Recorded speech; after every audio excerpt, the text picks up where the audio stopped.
जय श्री कृष्णा। राधे राधे दोस्तों, स्वागत है आपका अपने चैनल पर। आज हम लेकर आए हैं एकादशी व्रत कथा।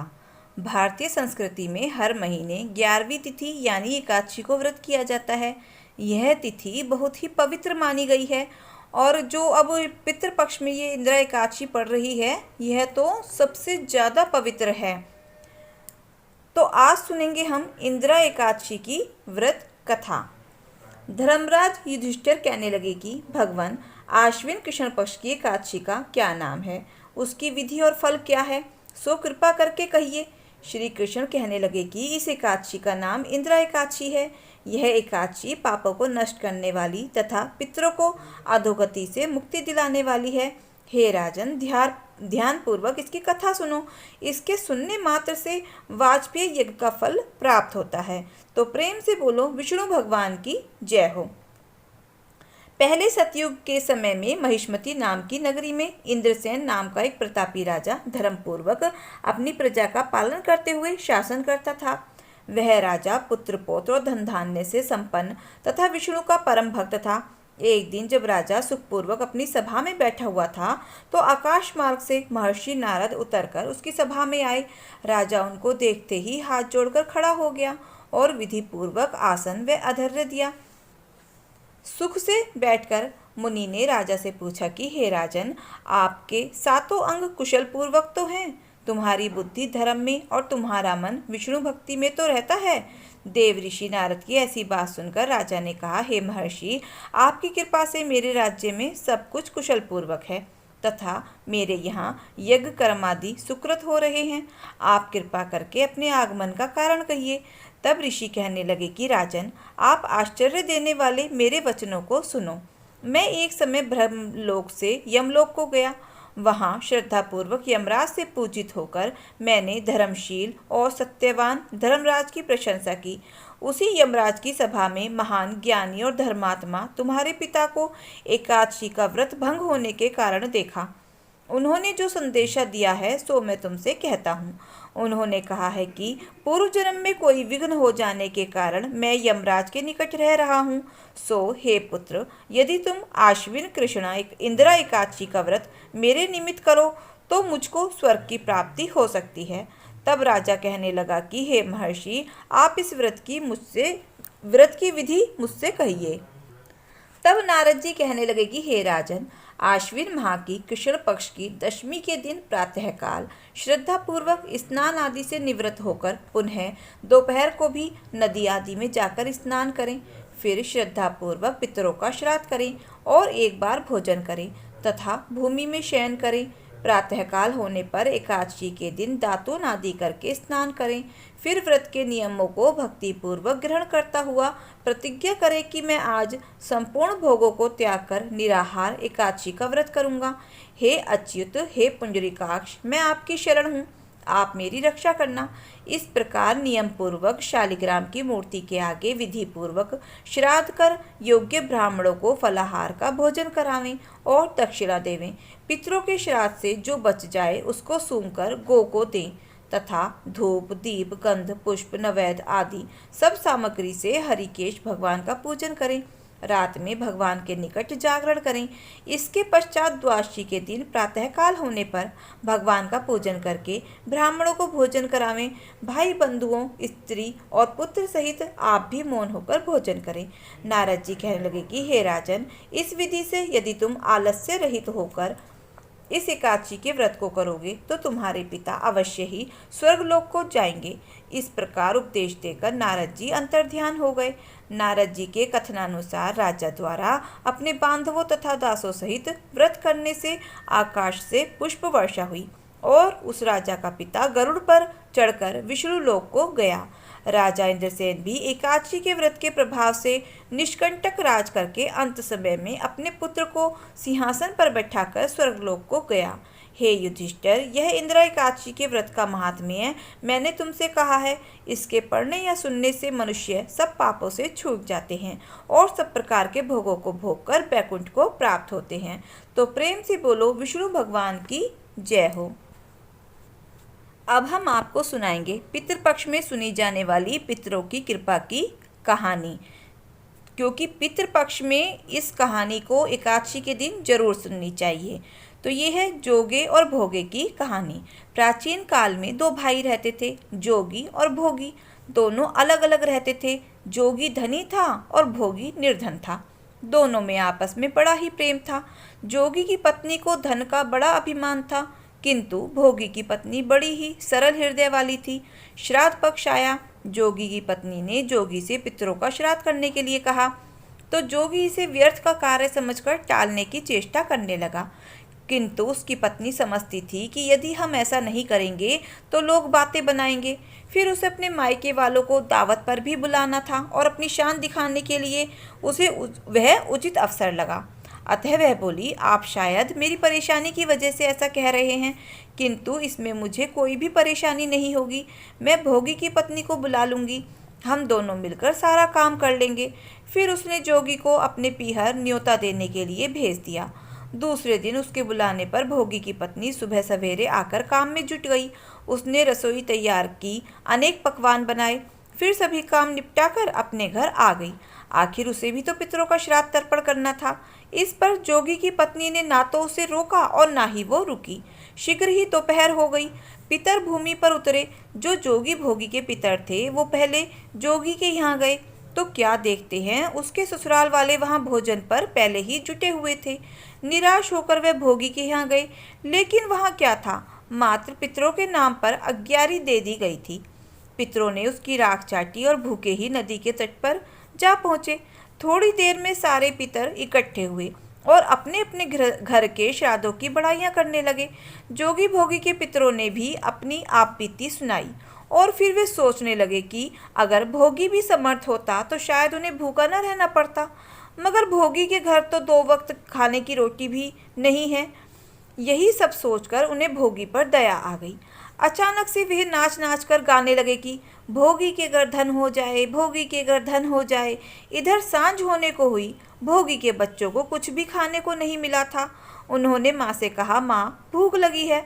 तब उन्हें टालने के लिए भोगी की पत्नी ने कहा, जाओ, आंगन में होदी ढकी रखी है, उसे जाकर देख लो, अगर कुछ मिले तो बांटकर खा लेना। बच्चे वहां पहुंचे तो क्या देखते हैं कि ओधी मोहरों से भरी पड़ी है। वे दौड़े दौड़े माँ के पास पहुंचे और उसे सारी बात बताई। आंगन में आकर भोगी की पत्नी ने यह सब कुछ देखा तो वह भी हैरान रह गई।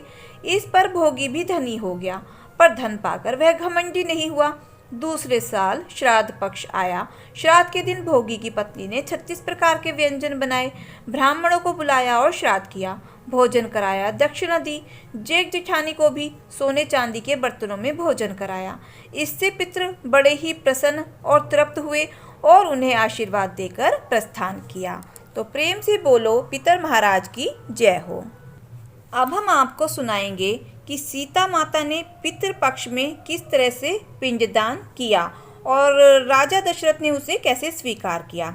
वाल्मीकि रामायण में सीता माता द्वारा पिंडदान देने का वर्णन आता है, जिससे राजा दशरथ को मोक्ष प्राप्त हुआ था। वनवास के दौरान जब भगवान राम, लक्ष्मण और माता सीता पितृपक्ष के समय अपने पिता राजा दशरथ का श्राद्ध करने हेतु गया जी के धाम पहुँचे, तब ब्राह्मण ने श्राद्ध में दान हेतु आवश्यक सामग्री बताई। सामग्री को लाने हेतु श्री राम और लक्ष्मण नगर की ओर चले गए। काफी समय बीत जाने के बाद जब श्री राम और लक्ष्मण नहीं लौटे, तब वहां पर उपस्थित एक ब्राह्मण ने सीता माता से कहा कि श्राद्ध पूजन करने का समय निकला जा रहा है, परंतु श्री राम और लक्ष्मण अभी तक नहीं आए। तब ब्राह्मण के कहने पर समय के अभाव के कारण और समय के महत्व को समझते हुए माता सीता ने अपने ससुर राजा दशरथ का पिंडदान स्वयं करने का निर्णय लिया। उन्होंने नदी तट पर उपस्थित वट वृक्ष, ब्राह्मण, गाय और कौवे को साक्षी मानकर स्वर्गीय राजा दशरथ का पिंडदान पूरे विधि विधान के साथ संपन्न किया। पूजन के पश्चात माता सीता ने हाथ जोड़कर प्रार्थना की तो राजा दशरथ ने पिंडदान स्वीकार कर लिया। इस बात से माता पिता अत्यंत प्रसन्न हुए कि राजा दशरथ ने अपनी पुत्र वधू से पिंडदान स्वीकार किया, परंतु मन ही मन वह सोच रही थी कि प्रभु राम इस बात को नहीं मानेंगे कि पिंडदान एक स्त्री द्वारा किया गया और पिंडदान स्वीकार भी कर लिया गया। तब प्रभु राम और लक्ष्मण पूजन सामग्री लेकर आए और पिंडदान के विषय में पूछने लगे। तब माता सीता ने प्रभु राम से कहा कि समय के अभाव के कारण मैंने स्वयं पिंडदान कर दिया है। श्री राम को माता सीता की इस बात पर विश्वास नहीं हुआ कि बिना पुत्र और बिना सामग्री के पिंडदान कैसे संभव हो सकता है। तब सीता जी ने कहा कि यहाँ उपस्थित नदी, तुलसी, कौवा, गाय और ब्राह्मण इस बात की गवाही दे सकते हैं कि पिंडदान राजा दशरथ द्वारा स्वीकार कर लिया गया है। तब प्रभु राम उन पांचों से पूछते हैं तो यह पांचों प्रभु राम के सामने झूठ बोल देते हैं कि सीता माता ने कोई पिंडदान नहीं किया। तब माता सीता को इन पांचों पर क्रोध आ जाता है और माता सीता इन पांचों को श्राप दे देती हैं और कहती हैं कि ब्राह्मण दरिद्र बने रहेंगे। तुलसी जी को श्राप दिया कि तुम गया जी की मिट्टी में कभी भी नहीं फलोगी। गाय को श्राप दिया कि पूजनीय होने पर भी तुम्हें खाने के लिए हमेशा दर दर भटकना पड़ेगा। कौवे को हमेशा लड़ झगड़ कर खाने का श्राप दिया। फाल्गुन नदी को श्राप दिया कि तुम सिर्फ नाम की नदी रहोगी। इसलिए आज भी हिंदू धर्म में गाय के पिछले हिस्से की पूजा की जाती है और ब्राह्मण आज भी दरिद्र देखे जाते हैं और गया जी की मिट्टी में आज भी तुलसी का पौधा नहीं उगता। कौवे हमेशा लड़ झगड़ कर ही खाना खाते हैं और फल्गु नदी आज भी सूखी है। सीता माता के द्वारा दिया गया श्राप आज भी इन पांचों में देखा जाता है। इन पांचों को झूठ बोलने पर श्राप मिला। वहीं वट वृक्ष के सत्य कहने पर माता सीता ने वट वृक्ष को वरदान दिया और कहा कि तुम्हें लंबी आयु प्राप्त होगी तथा हमेशा दूसरों को छाया प्रदान करोगे तथा जो भी पतिव्रता नारी तुम्हारा पूजन कर तुम्हें जल अर्पित करेंगी उसके पति की दीर्घायु होगी। हिंदू धर्म में आज भी वट वृक्ष का पूजन पति की लंबी आयु के लिए किया जाता है। तो ये थी पितृपक्ष में सुनी जाने वाली, नित्य नियम से सुनी जाने वाली सीता माता की कथा। तो प्रेम से बोलो भगवान राम, लक्ष्मण और सीता माता की जय हो, पितर महाराज की जय हो। अब हम आपको सुनाएंगे गणेश भगवान और तुलसी माता की कथा, जिसे सुनने मात्र से आपके घर के भंडारे भरेंगे। तो एक समय एक नवयौवन, प्रेम से बोलो तुलसी माता की जय हो, गणेश भगवान की जय हो। एक समय नवयौवना तुलसी धर्मध्वज राजा की पुत्री के रूप में अवतरित हुई थी। उस समय भगवान नारायण की तपस्या करने हेतु तुलसी माता विभिन्न स्थानों पर भ्रमण कर रही थी। ऐसे में गंगा तट पर उन्होंने विघ्न नायक गणेश जी को देखा। गणेश जी को तो अत्यंत सुंदर और पीताम्बर धारण करके भगवान श्री कृष्ण के ध्यान में मगन थे। उनके तेज को देखकर तुलसी माता उनसे आकृष्ट हो गई, लेकिन उनका गजमुख देखकर वह उनका उपहास भी करने लगी। ऐसे में तपस्या भंग होने के कारण गणेश भगवान ने उनसे पूछा, हे देवी, आप कौन हैं और आपका यहाँ आगमन का क्या कारण है? क्या आप नहीं जानती कि तपस्वियों का ध्यान भंग करना सदैव पापजनक होता है? गणेश भगवान की बात सुनकर तुलसी देवी ने कहा कि मैं धर्मध्वज की कन्या हूँ और मैं पति परायण प्राप्त करने हेतु तपस्या कर रही हूँ। आपको देखकर मैं आपसे आकृष्ट हुई। कृपया मुझे अपनी पत्नी के रूप में स्वीकार करें। इस पर गणेश जी ने कहा कि हे देवी, विवाह करना बड़ा ही भयावह कार्य है और विवाह सर्वदा सुखों का कारण बनता है, इसलिए मेरा विवाह करने की कोई इच्छा नहीं है। कृपया आप मेरी ओर से अपना ध्यान हटाकर किसी और पुरुष को ढूंढिए। यह सुनकर तुलसी जी क्रोध में आ गई और उन्होंने कहा, तुम्हारा विवाह अवश्य होगा, वो भी एक नहीं दो दो विवाह होंगे। जब गणेश भगवान ने उनका यह रूप देखा तो उन्होंने तुलसी जी को श्राप दिया, हे देवी, तुम निसंदेह असुर पत्नी बनोगी और उसके पश्चात भगवान कृपा से तुम वृक्ष बन जाओगी। अब यह सुनकर तुलसी जी अत्यंत भयभीत हो गईं और गणेश भगवान से प्रार्थना करने लगी कि वह इस श्राप को वापस ले लें। लेकिन गणेश भगवान ने कहा कि हे देवी, तुम सभी पुष्पों में वनस्पतियों में प्रमुख बनोगी। कालांतर में तुम भगवान नारायण की प्रिया बनोगी।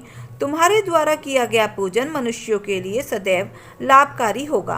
तुम भगवान श्री कृष्ण की अत्यंत प्रिय बनोगी, परंतु मेरे द्वारा सदैव त्यागी रहोगी। यही तुलसी देवी आगे चलकर शंखचूर्ण असुर की पत्नी बनी और उसके बाद भगवान की प्रिया तुलसी देवी पौधे के रूप में प्रकट होती हैं। अब मैं तुलसी माता की अनजाने में की गई पूजा की एक सच्ची घटना सुनाती हूँ। यह घटना अरुण लोचन नाम के 30 वर्षीय व्यक्ति के जीवन में घटित हुई थी। जब अरुणलोचन बालक थे, उनकी माता ने अनजाने में तुलसी के पौधे को लगाया और तीव्र सर्दी में भी उसकी देखभाल की। प्रारंभ में तो उन्हें लगा कि यह एक अन्य पौधा मतलब सामान्य पौधों की तरह है, लेकिन धीरे धीरे उन्हें तुलसी देवी की आध्यात्मिक शक्ति का अनुभव होने लगा। कुछ समय बाद वह तुलसी देवी से इतनी आकर्षित हुई कि वह अन्य पौधों की तुलना में सबसे अधिक देखभाल और सेवा तुलसी के पौधे की करने लगी। समय के साथ उन्हें इस बात का अनुभव हुआ कि तुलसी सेवा से उनका जीवन शांत हो गया है। अपनी माता को तुलसी सेवा करते देखकर अरुणलोचन भी उनके प्रति आकर्षित हुए और वह भी माता की सहायता करते हुए तुलसी सेवा करना प्रारंभ कर देते हैं। अनजाने में ही की गई तुलसी की सेवा से उन्हें अज्ञान सुकृति प्राप्त हुई और कुछ समय बाद वह कुछ भक्तों से मिले जो मार्ग में पुस्तक वितरण कर रहे थे। अरुणलोचन ने उनमें से कुछ पुस्तकें खरीद ली और उन्हें पढ़ना शुरू कर दिया। उन पुस्तकों ने उनके जीवन को परिवर्तित कर दिया। उनकी माता ने भी उन पुस्तकों को पढ़ा और वह भी कृष्ण भक्ति की ओर आकृष्ट हो गई। कुछ समय के बाद अरुणलोचन मंदिर में पूर्वकालीन भक्ति के रूप में जुड़ गई और वहां जाकर उन्हें और उनकी माता को पता चला कि जिस पौधे की वह अनजाने में सेवा कर रहे हैं, वह स्वयं भक्ति प्रदायिनी तुलसी देवी थी। इस प्रकार तुलसी देवी के प्रति उनकी श्रद्धा और बढ़ गई। अरुणलोचन जिस मंदिर में सेवा करते थे, वहां पर तुलसी देवी के चित्र की पूजा की जाती थी, क्योंकि वहां ठंड के कारण तुलसी देवी विकसित नहीं हो पा रही थी। और वहीं दूसरी ओर अरुणलोचन के घर में उनकी माता के द्वारा अनेक तुलसी के पौधों को बड़ी ही भक्ति और प्रेम से विकसित किया गया था। अरुणलोचन ने अपनी माता से विनती की कि तुलसी के पौधे मंदिर में दे जाएं, जिससे भक्तगण उनकी पूजा कर सकें और भक्ति प्राप्त कर सकें।